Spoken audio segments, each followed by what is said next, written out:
So we are beginning a new series today. It is great to have the house full and people here all together. It is just marvelous. This is part of why we built this place. Let's get some people out here. Today we're going to start this series called Do Not Give Up, and I need to talk to you about running. And that seems like an obvious thing because I am a long-time dedicated expert runner. No, not even close. I called up my buddy Joe, and his wife answered the phone and I said, is Joe there? And she said, no, he's out for a run. And I said, oh, well, when's he going to be back? I'm expecting 10, 15 minutes, maybe 20 top. Oh, more than an hour. And I wanted to go, is a bear chasing him?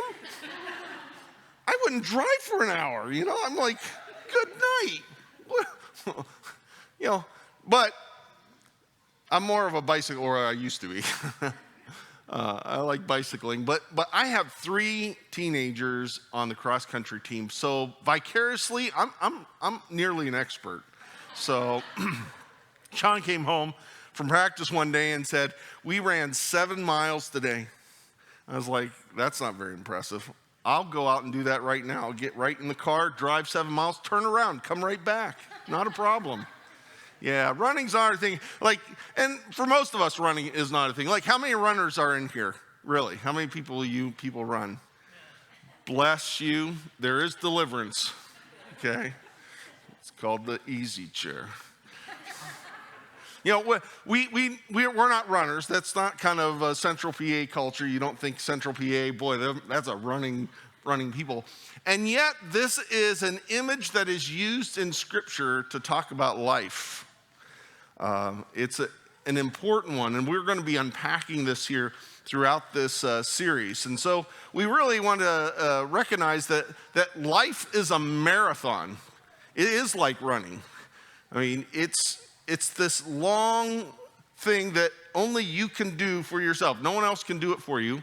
Lots of other analogies aren't going to work. Life is like a video game. No, not really. Life is like a car drive. I can just kind of ride along while somebody else does. No, life is a marathon. You are running through this. We're all doing this together. It's a long thing, and it takes a lot of work. It takes a lot of effort to kind of make it through here. Now, we might kind of begin with all this enthusiasm. You remember when you were a kid, you ran a lot. I ran a lot as a kid. I don't know when it kind of came that I stopped running. I just don't anymore. Usually when I run for an emergency, the comment is, wow, we didn't know you could move that fast.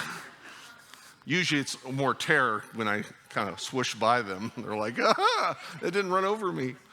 But we kind of switch over, because when we talk about running, maybe you've even tried running, in an attempt to get healthy or get in shape, and you start with a lot of enthusiasm, and you go out and you get the right shoes, or you should go out and get the right shoes, and you imagine what it's going to do for you and how good it's going to feel, and you're going to kind of get the blood going, and you're going to lose this weight, and you start running.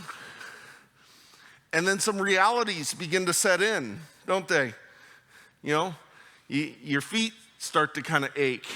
And then have you ever gotten those shin splints? Terrible. My Ben with cross country suffered terribly. Barely can run, they'll hurt so bad.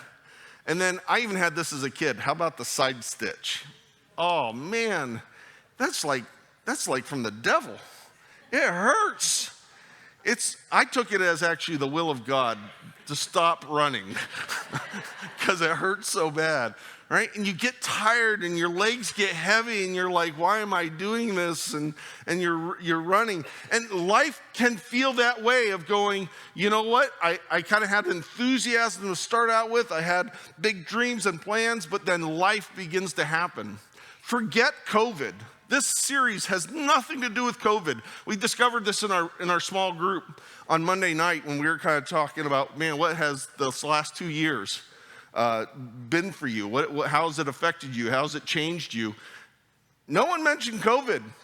Life happened. COVID might have been something that exasperated a situation or complicated something, but it was just hardcore life. They lost somebody. They faced something. They were struggling. They're trying to overcome something. They're trying to figure this out because life is a marathon. It's long. As I grow older, it feels like it's going so fast. And yet you get in those situations that are tough and life can be painfully slow. Talk to somebody that's in a tough marriage.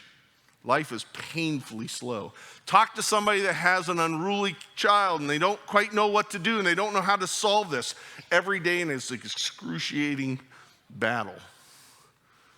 Life becomes that marathon and it starts to hurt and we feel it and we're like, man, I kind of want to give up. And that's what people do. Sometimes we just want to give up. And we'll do that in many different ways. We'll give up on relationships. Forget it. It's too much work. I'm going to walk out of this marriage. I don't want to fight for it anymore. I want to give up. It hurts too much. It takes too much work. That's really why these younger generations are doing the live-in thing. It's a confession that marriage is tough. They've lived through the divorce ages. That was our gift to them.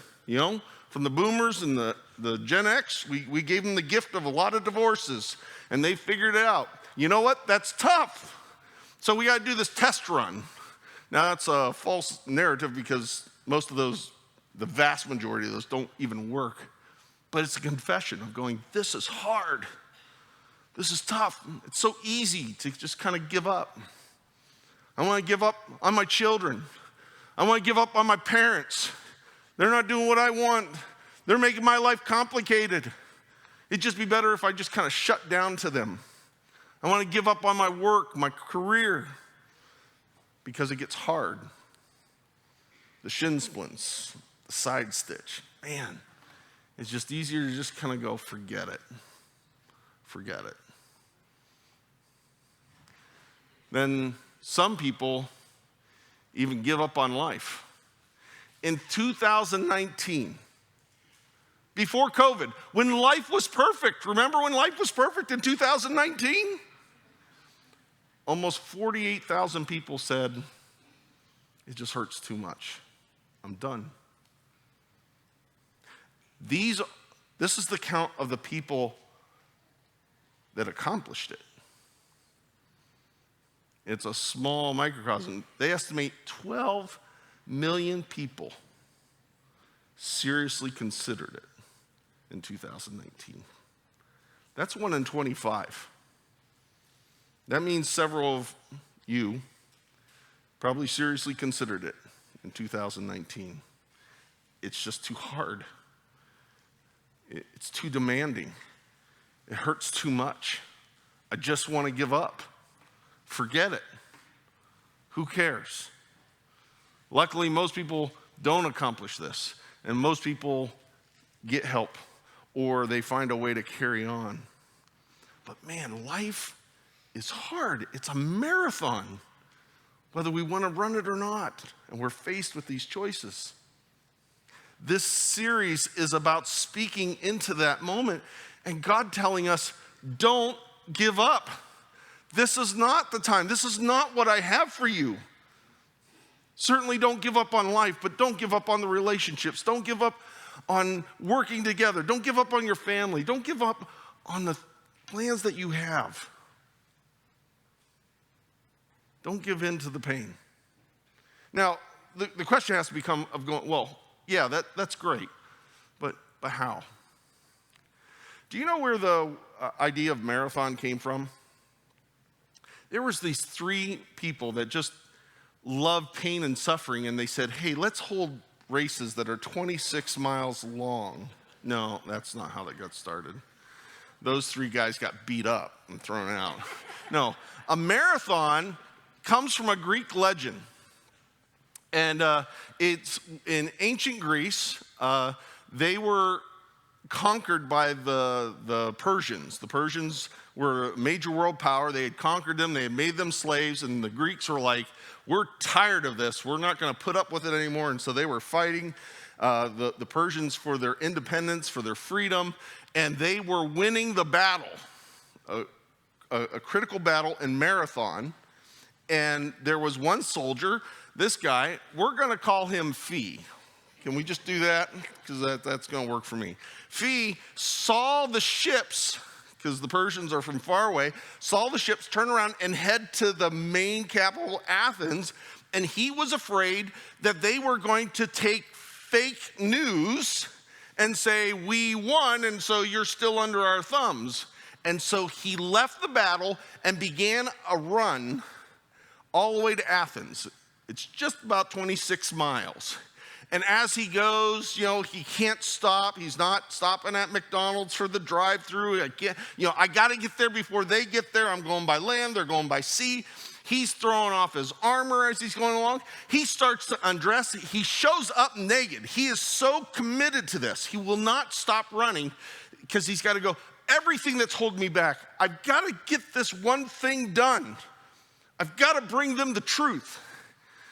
And the legend has it that he makes it to Athens. He breaks into the leadership and he declares, we have won, we are free. And he drops down dead. He gave his life to deliver a message that we're free. See, this very start was not about running. It wasn't about exercise. It wasn't about losing weight. It wasn't about being fit. It was about being free and letting his people know that that's what was true. He ran and gave his life in that story. And so now we've kind of picked up on that and said, you know what? In commemoration of such a dedicated act, we're going to run 26 miles. Well, somebody else is going to run 26 miles. I'm not going to do it. All right? The writer in the New Testament picks up on this. He doesn't mention this story per se, but there are hints of this. I mean, this is a common legend at that time. In Hebrews chapter 12, he wants to write this encouraging word to the early church. We're not going to unpack all this. We're going to be doing that throughout this. But let me just read the first 3 verses of chapter 12. Therefore, since we're surrounded by such a great cloud of witnesses, he's referring to all these stories that he talked about in chapter 11, let's throw off everything that hinders. You hear about Fee? Throw off everything that hinders and sin that so easily entangle us. Let us run with perseverance. You don't stop. You got to keep going. The race marked out for us, fixing our eyes on Jesus, the pioneer and perfecter of our faith, who for the joy set before him, he endured the cross.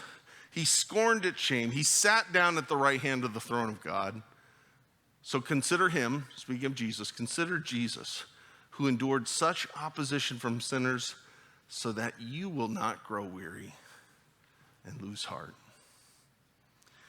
The writer of Hebrews is going, you know what? It's not just that life is a marathon. It's that the life of faith is a marathon. It is about something much bigger. Sometimes when we're just kind of going through life and we're just focused on the pain, we're focused on all the disappointments, we're focused on all the things that have broken down. That's all we have. It's just about the running. But the writer of Hebrews is going, no, faith is that marathon that is about this destination, about where we're going and what we're about delivering this message of freedom. Now, we often go, well, life of faith, I'm supposed to sprinkle this over my life and suddenly it gets all better. And certainly there's a lot of benefits to adding faith to your life, to accepting God, Jesus into your life and trusting in God. There is immeasurable benefits to that. But that's not the message here. He's actually focusing on going, you know what? When you follow Jesus, it's going to be tough. There are going to be still pains and disappointments. There are going to be things that are frustrating. That's why back here he goes, consider Jesus who endured such opposition. You are too. Don't be surprised by this. Don't think that adding Jesus to my life suddenly makes it all okay. Nope, there are going to be battles. There are going to be hardships. There's going to be things that we have to fight through, but we have the faith to not grow weary or lose heart. God's word to us is not to give up. We often, it seems like lately, have been more interested in kind of just being comforted. Oh, you poor things. Oh, poor us. Look at what we've been through. Look at what we're facing. And we get none of that from the writer. He doesn't bring comfort. He says you are to be encouraged. That means not the just kind of a, cheer up type of a thing, but to be filled with courage. To put courage into your life and to go, you know what? It's tough. But it was tough for those before me. It was tough for Jesus. And through him, I can endure. It is about the perseverance of being part of this larger story. Unfortunately, though, just like in life, there's some of us that want to give up on faith. There is. Sometimes that we run into the life difficulties and we just go, I don't see the point. It just hurts too much. This faith didn't fix it for me. And we just kind of bow out. We kind of go off to the side. I see that in kids as, they've been raised in church and, they've led the way and from school, or especially when they were sent off to college, like fish in a barrel. They get deconstructed and they're just like, oh, this faith is nothing anymore, and they throw it out. They've left the way because they've been put under this onslaught from their teaching and from life. Some people give up on faith just because, I'm busy with a lot of other stuff. Honestly, that's what the church is facing today, and not just this church. I'm talking about the larger church. COVID was devastating, not because of COVID, but because it created an opportunity. People that just kind of went, I'll just kind of drift off back, and I got a lot of other things that I can be doing. Yep, you're absolutely right. And they just kind of gave up on faith. It doesn't matter anymore. Now, you got those folks that will go, I can worship God by myself. Yeah, but you won't. There's something special about gathering together, sharing this, being in this together. It's a powerful moment. You have parents that are going, you know what? All these sports are more important than church. Or all these academics are more important. Or, you put your list there and faith gets dropped. Some have given up on the faith. And God's calling us, don't give up. Now you might be going, well, I haven't given up. I still believe in God. Look at me, Pastor, I'm still here. I haven't given up. Let me ask you a couple questions. Are you as passionate about your faith as you were about the election of 2020? Because I'm telling you what, that brought out a lot of passion, didn't it?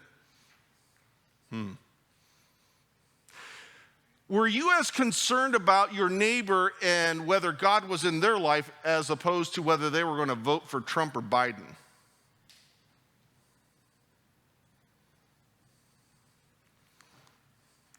Have you studied the Bible as much as you have read articles about mask wearing and vaccinations? Both sides. I'm not taking a side here. You read the Bible as much? Studied it feverishly? Shared that with anybody? You've given up. Because being on the wrong path is just as bad as stopping. I don't know how it happened that this silly little piece of cloth has separated the church so much. I expect that from the world, because that's all, it's only for me. It's only about me. But for the church, that's not so. But it seems like we've cared more about this than about Jesus' call to deliver the message. We don't run with purpose anymore.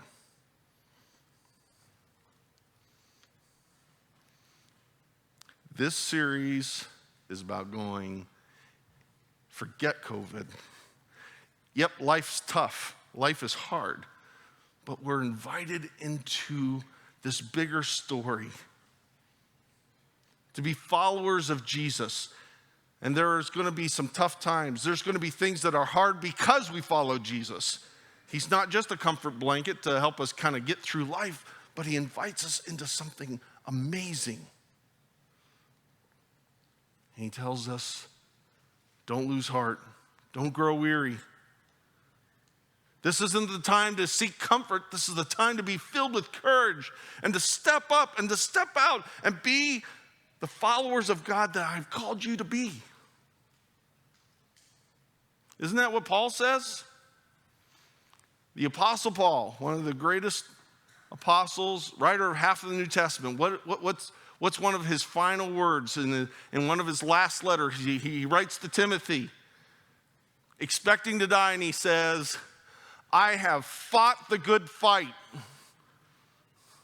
I have finished the race. I have kept the faith. I didn't get lost. I didn't give up. It was hard. He faced a lot of difficulties. He means these words. I finished the race. I didn't give up. Now, this is way more than just kind of like, boy, let's kind of muscle up. That's what we're going to be unpacking the rest of this series of going, we don't do this alone. We follow the winner. And how do we do that? But today is a day about kind of looking at ourselves and going, where are you? Where am I? Maybe you haven't even started the marathon of faith. Maybe you're coming from outside. You're like, I don't know. I'm just trying to kind of figure out the God thing. It's fine. Know where you're at. Know that you're trying to face the marathon of life without any faith, without any purpose, without any direction. This is a series to kind of sort through that. But if you've started this, where are you? Are you in full stride? Are you like me, 5 yards in, on your knees? Holy moly, where's the taxi cab at? You're hurting, you're still going, but you're hurting, and you don't know how much longer you can keep this up. Have you gotten onto the wrong track? Have you cared about the wrong things? And forgotten what we run for? To deliver the message that we have been set free? That's what this series is. It's an opportunity for us. An opportunity is for us to kind of go, it's not just a, shoo, we made it through the pandemic. That's good, I can just kind of get back to normal. But a call forth into courage to say, yeah, I'm a follower of Jesus, and I want to run with perseverance. I want to run with strength. I don't want to grow weary. I don't want to get lost in the woods. I want to be right on track. So as the band comes, here's what we're going to do. Because we're gonna start having more times of responding here. This is about what God's saying to you more than it is about what I'm saying to you. Kira and I are gonna be on the ends there. If you want to come and just be prayed for, very briefly, quietly, of just going, you know what? I'm weary and I need some courage. I feel a little bit off track and I need God to put me on track. That's a powerful moment of expressing that to God and being prayed for. Just briefly, it doesn't have to be long. Make the most of this series for what God is saying to you at this time, at this season. Let's not grow weary, but be full of courage.